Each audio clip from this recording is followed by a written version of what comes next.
அந்த சக்தி இந்த பிரபஞ்சத்தின் மிகவும் சக்தி வாய்ந்த உறவாகும். அந்த சக்தியிடமிருந்து தப்புவதற்கு இனி உனக்கு எந்த வழியும் இல்லை.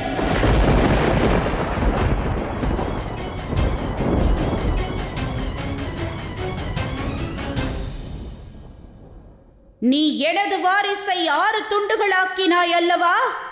இப்பொழுது உன் 4 திசைகளிலும் பார். இன்று அந்த 6 துண்டங்களும் உனக்கு காலனாகி உன்னை 4 புறமும் சூழ்ந்திருப்பதை பார். இந்த காலனிடமிருந்து தப்புவதற்கு உனக்கு எந்த வாய்ப்பும் இல்லை.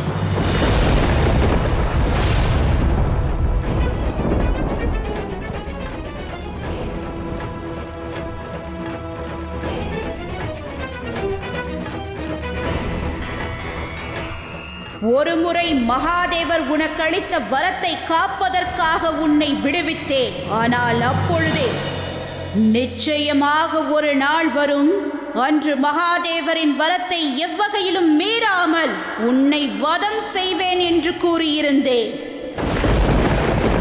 இப்பொழுது அந்த நேரம் வந்துவிட்டது தாரிகாசுரா. இப்பொழுது மகாதேவரின் வரமும் முறியாது, என் புதல்வன் கார்த்திகேயன் பிறந்த நோக்கமும் நிறைவேறும்.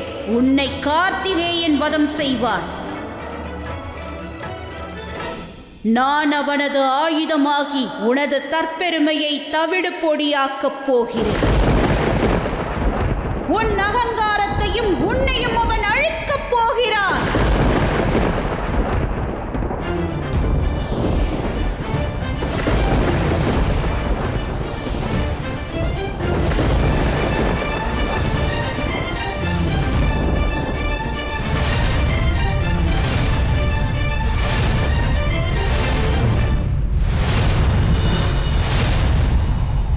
அந்தமும் நானே, ஆரம்பமும் நானே, கவசமும் நானே, அந்த அஸ்திரமும் நானே.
கூறுவதை சற்று கேளுங்கள் தமையா.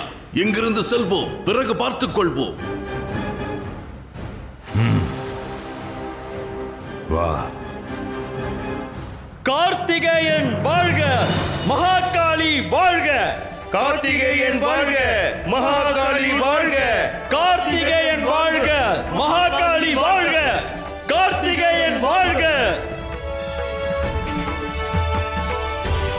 தாயே, என்னை ஆசிர்வதியுங்கள். நான் என் பிறப்பின் லட்சியத்தை அடைந்து விட்டேன். லட்சியத்தை அடைந்ததினால் பயணம் முடிந்து விடுவதில்லை. லட்சியம் என்பது ஒரு ஆரம்பம். அதை ஆரம்பித்து விட்டால் மேலும் தொடர வேண்டும்.